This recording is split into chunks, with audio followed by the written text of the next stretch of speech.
Hello friends, मैं हूं गौरव और जरा इसे देखो। इस चार्ट में जैसे आप देख सकते हो, जैसे जैसे आप समुद्र की गहराइयों में घुसते जाते हो, ऑर्गेनिजम्स का साइज बड़ा होते जाता है। इनफैक्ट सिर्फ यही क्यों, हम इसे एक मैक्रो पर्सपेक्टिव से भी अगर देखें, तब भी यूल नोटिस कि पहले तो जमीन पर रहने वाले सबसे बड़े जीव अफ्रीकन एलिफेंट, आसमान में उड़ने वाले सबसे बड़े जीव एल्बाट्रॉस से एटलीस्ट 3 गुना बड़ा है, और फिर आगे डीप सी में रहने वाला सबसे बड़ा जीव ब्लू व्हेल इस अफ्रीकन एलिफेंट से भी 11 गुना ज्यादा बड़ा है। Isn't that contradictory? क्योंकि टेक्निकली आसमान से पानी की गहराइयों तक आते आते जिस इंटेंसिटी से डेंसिटी और प्रेशर बढ़ता है, उस इंटेंस प्रेशर के तले ये साइज का ट्रेंड तो बिल्कुल उल्टा चलना चाहिए था और डीप सी के जीव सबसे छोटे होने चाहिए थे। सो डीप सी में आखिर ऐसा क्या खेल चल रहा है जो शायद हम समझ नहीं पा रहे हैं? वेल, इसी के सवाल के साथ हमने इन डीप सी मॉन्स्टर्स की एवोल्यूशनरी हिस्ट्री पर रिसर्च करना शुरू किया और फिर हमें पता चला कि आज के जितने भी डीप सी जायंट्स हैं वो सारे आज से 66 मिलियन साल पहले एग्जिस्ट ही नहीं करते थे। यानी हो ना हो उनके बढ़ने की शुरुआत उसी चिक्सुलाब एस्टेरॉयड से हुई जो डायनासोर्स के अंत का कारण बना। आई नो ये हजम करना थोड़ा मुश्किल हो रहा होगा, पर बिलीव मी, हमने अपनी छानबीन में ये पाया कि डीप सी में साइज का बढ़ना ये फिशेस ने एस्टेरॉयड इंपैक्ट के बाद इस फेजेस से गुजरने के बाद अचीव किया, वो भी प्रेज और प्रेडिटर्स के बीच हुए ऐसे युद्ध से जिसमें दोनों पार्टीज एक दूसरे को मात देने के लिए नए नए ट्रिक्स इजाद करती रही। वेल, मे बी आपको ये ऐसे समझ में नहीं आएगा, तो इसके लिए चलिए आपको मैं पास्ट में लेके चलता हूं। सो आज से करीब 66 मिलियन साल पहले जब चिक्सुलाब एस्टेरॉयड धरती से टकराया था तो उसके गिरते ही पृथ्वी का तापमान बढ़ गया था और बढ़ते तापमान के साथ समुद्र की ऊपरी सतह भी गर्म हो चुकी थी और इससे हुआ ये कि ना चाहते हुए भी ऊपरी सतह में रहने वाले जीव अपनी जान बचाने के लिए समुद्र की गहराइयों में भागने लगे। अब ऐसे समय में सभी जीवों का एक साथ एक ही समय पर गहराई में रहना, मतलब समझ रहे हो? जी हाँ, इससे शिकारियों के बीच में खाने के लिए कंपटीशन बढ़ गया और अल्टीमेटली इसका सबसे ज्यादा असर शिकार बनने वाले जीवों पर पड़ा। और बस फिर क्या था, शिकार बनने वाले जीवों का सर्वाइवल ही क्वेश्चन में आ गया था और इसीलिए एक स्ट्रक्चरल चेंज आना बिल्कुल नेसेसरी था। मीटियोर क्रैश के कुछ ही सालों में शिकारों में कुछ वियर्ड जेनेटिक म्यूटेशन देखने लग गए जिससे कि उनके अंदर बदलाव शुरू हो गया। सबसे पहले तो उनका स्किन कलर ही रेड हो गया, जिससे कि इन जीवों को समुद्र की गहराइयों में काफी अच्छा एडवांटेज मिलने लग गया क्योंकि ये दिखाई नहीं देते। अब आई नो आप लोग में भी पूछोगे कि ये लाल कलर पानी में दिखाई क्यों नहीं देगा?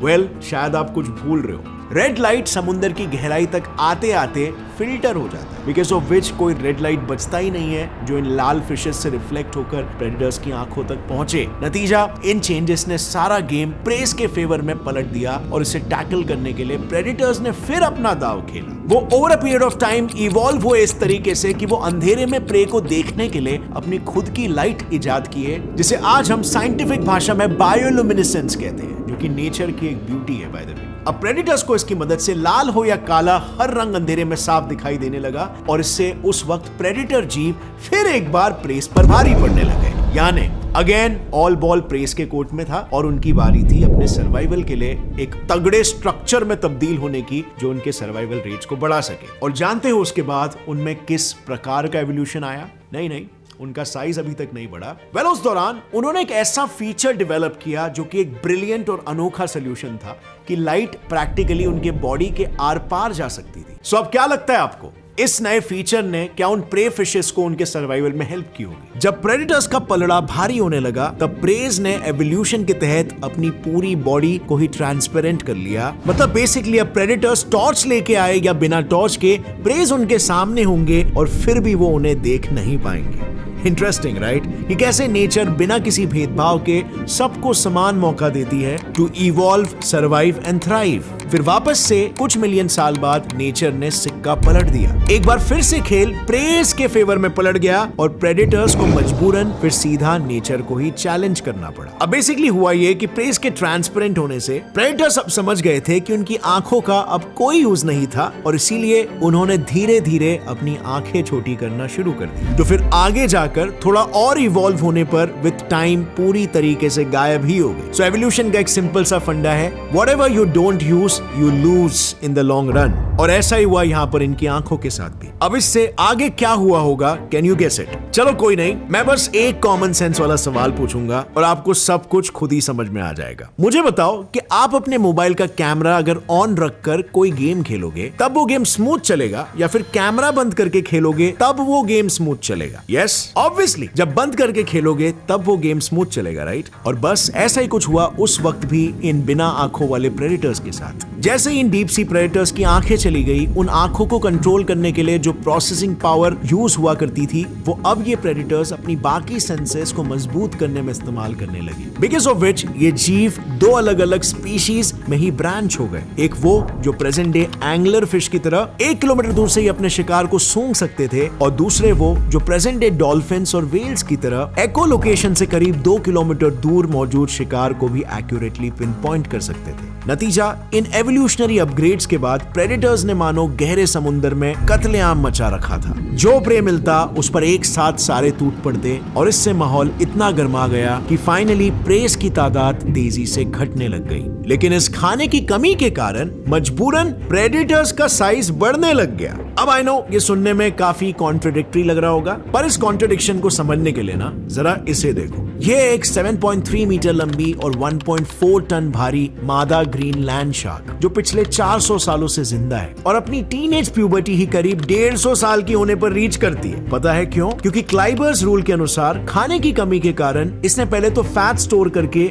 अपने साइज को बढ़ाने का मैकेनिज्म अपनाया, जिसके बाद फिर इसका मेटाबॉलिज्म स्लो होने लग गया, और इसी स्लो मेटाबॉलिज्म के साइड इफेक्ट के तौर पर इसकी उम्र आज लंबी हो गई है। वेल, अगर इसे थोड़े और आसान शब्दों में समझाऊं तो देखो, अगर लेट्स से आपके पास 1-1 किलो के 1000 मुर्गे हैं और दूसरी तरफ है 1000 किलो की एक सिंगल व्हेल जिसमें पर किलो 10 कैलोरीज की हीट जनरेट होती है, तो अब कंसिडरिंग हर एक जानवर अपने शरीर के सरफेस से कुछ हीट लीक भी करता है, आप देखोगे कि 1 किलो के 1000 मुर्गों का टोटल सरफेस एरिया 1000 किलो की एक व्हेल से ज्यादा निकल कर आता है। You know why? क्योंकि एक व्हेल के शरीर में कई सारे 1-1 किलो के स्फीयर्स बाहर की तरफ एक्सपोज नहीं बल्कि अंदर छुपे हैं। यानी ऐसे जीव अब अगर कुछ खाते भी हैं तो उससे मिली एनर्जी को वो चर्बी यानी कि फैट्स के रूप में स्टोर करके अपनी साइज को बढ़ा सकते हैं, और इसके फिर आगे चलकर अपने अलग फायदे हैं। पहला तो ये कि आपके साइज की वजह से आपसे अन्य शिकारी पंगा लेने से डरते हैं, इंटिमिडेट हो जाते हैं, और दूसरा बर्गमैन्स रूल के अनुसार एक्स्ट्रा चर्बी डीप सी के ठंडे पानी में स्वेटर की तरह काम करती है जो इंसुलेशन प्रोवाइड करती है, just like in the case of these penguins. South Pole की तरफ से खींची गई इस फोटो में आप ये साफ देख सकते हो कि गर्म इक्वेटर के पास रहने वाले गैलापागोस पेंगुइन्स सबसे छोटे हैं, और फिर उनसे बड़े हैं अर्जेंटाइन पेंगुइन्स, और इन सब में सबसे बड़े हैं साउथ पोल के ठंडे पानी में रहने वाले एंटार्क्टिक पेंगुइन्स। दिस शोज कि जैसे जैसे हम कोल्डर रीजन्स की तरफ बढ़ते हैं ऑर्गेनिजम्स का साइज बढ़ते चला जाता है, और बस इसमें एक एक्स्ट्रा डायमेंशन भी है आइलैंड जाइगैंटिज्म का। Just look at these pictures. ये दोनों एक ही स्पीशीज है वेटा, जिनमें बस फर्क इतना है कि एक का साइज चूहों की वजह से आज छोटा हो चुका है। असल में आज से कई सालों पहले इन वेटास का प्रेडेटर सिर्फ एक ही बर्ड हुआ करता था, लेकिन फिर हुआ कुछ यूं कि कुछ साइंटिस्टों ने न्यूजीलैंड मेनलैंड में चूहों को इंट्रोड्यूस किया, जिन्होंने देखते ही देखते इन वेटास की तादाद ड्रास्टिकली घटा दी। अब इसके रिस्पॉन्स में वहां के वेटास ने एक बिहेवियर ट्रेट अपनाना शुरू कर दिया जिसमें वो अपने साइज को छोटा कर लेते थे ताकि उन्हें छुपने में आसानी हो। पर यही सेम बिहेवियरल ट्रेट पास ही के लिटिल बैरियर आइलैंड के वेटास को आजमाने की कोई जरूरत नहीं पड़ी। उनका तो वहां कोई प्रेडेटर ही नहीं था, बिकॉज ऑफ विच स्ट्रक्चरली उनका साइज बढ़ने लग गया और वो वहां के एपेक्स प्रेडेटर्स बन गए। अब इससे हमें क्या सीखने को मिलता है? वेल, यही कि आइलैंड जैसे आइसोलेटेड इकोसिस्टम्स जाइगैंटिज्म या सिंपली साइज के बढ़ने को प्रमोट करते हैं, और क्योंकि डीप सी भी किसी आइलैंड की तरह एक खुद का अलग आइसोलेटेड इकोसिस्टम है, आज से 23 मिलियन साल पहले मेगलोडॉन्स के एक्सटिंक्शन के बाद इसी डीप सी इकोसिस्टम ने भी ब्लू व्हेल्स जैसे जायंट्स को जन्म दिया। अब हम उसके डिटेल्स में नहीं जाएंगे क्योंकि वो हम ऑलरेडी हमारे मेगलोडॉन एक्सटिंक्शन वाले वीडियो में कवर कर चुके हैं, जिसे आप YouTube पर सर्च मार के इजीली देख सकते हो। यहाँ उसे रिकॉल करने का मतलब बस इतना है कि आइलैंड जाइगैंटिज्म वाला फिनोमेनन डीप सी में भी बिल्कुल वैसे ही काम करता है, एक्सेप्ट यहाँ पर डीप सी और शैलो सी के बीच में कोई क्लियर कट बाउंड्रीज नहीं होते। और एक गहरे समुद्र का जीव अगर खतरनाक निकला तो वो दूसरे फलते फूलते इकोसिस्टम्स को भी बर्बाद कर सकता है। इनफैक्ट इसका एक जीता जागता एग्जाम्पल है ये नॉर्वेगियन क्रैब। असल में बढ़ते ग्लोबल वार्मिंग की वजह से पिछले कुछ सालों में ये क्रैब्स रशिया से नॉर्वेगियन कोस्ट की ओर चले गए और वहां उनका कोई मुकाबला ना होने के कारण उन्होंने बाकी के जीवों पर हमला करना शुरू कर दिया। अब इसी से आप अंदाजा लगा लो कि अगर ये बड़े बड़े जीव सरफेस पर आ गए तो क्या होगा। और नहीं फ्रेंड्स, मैं ये नहीं कह रहा हूं कि इंसानों को खत्म कर देंगे, क्योंकि साल 2003 में साइंटिस्टों ने डीप सी में रहने वाले इस ब्लॉबफिश को समुद्र की सतह पर लाकर देखा था, लेकिन सतह पर आते ही उस ब्लॉबफिश की हालत कुछ ऐसी हो गई थी और उसके बाद वो तुरंत मर गई। और ऐसा उसके साथ इसीलिए हुआ क्योंकि डीप सी का इंटेंस प्रेशर झेलने के लिए बना उसका शरीर सरफेस पर आते ही प्रेशर घटने के कारण अंदर से फूलने लग गया और फिर पिचक गए। पर ऐसा कब तक चलेगा? जिस तरह इन जीवों ने सर्वाइवल के लिए खुद को डीप सी के हिसाब से ढाल लिया, उसी तरह वो आगे सरफेस पर जीने के लिए बिल्कुल भी अपने आप को ढाल नहीं पाए। इनफैक्ट हाल ही में साइंटिस्टों को एक ऐसा डीप सी शार्क मिला है जिसे हमारे पूरे इंसानी इतिहास में हमने सिर्फ 2 ही बार देखा है। जानना चाहते हो वो कौन सी शार्क है? इसके बारे में मैं बात कर रहा हूँ। वेल, इस नायाब शार्क के ऊपर मैंने ऑलरेडी एक डिटेल्ड वीडियो बनाया है जिसे आप यहाँ पर क्लिक करके देख सकते हो। साथ ही फ्रेंड्स, अगर इस वीडियो को देखकर आपको मजा आया, आपको कुछ भी नया सीखने मिला, एक लाइक जरूर ठोकना। Gets it fly science channel को अभी सब्सक्राइब कर लो और बेल नोटिफिकेशन दबाओ, क्योंकि ऐसे इंटरेस्टिंग साइंटिफिक वीडियोस आपको यहाँ पर देखते रहने मिलेगा। As always friends, stay curious, keep learning and keep growing. Jai Hind.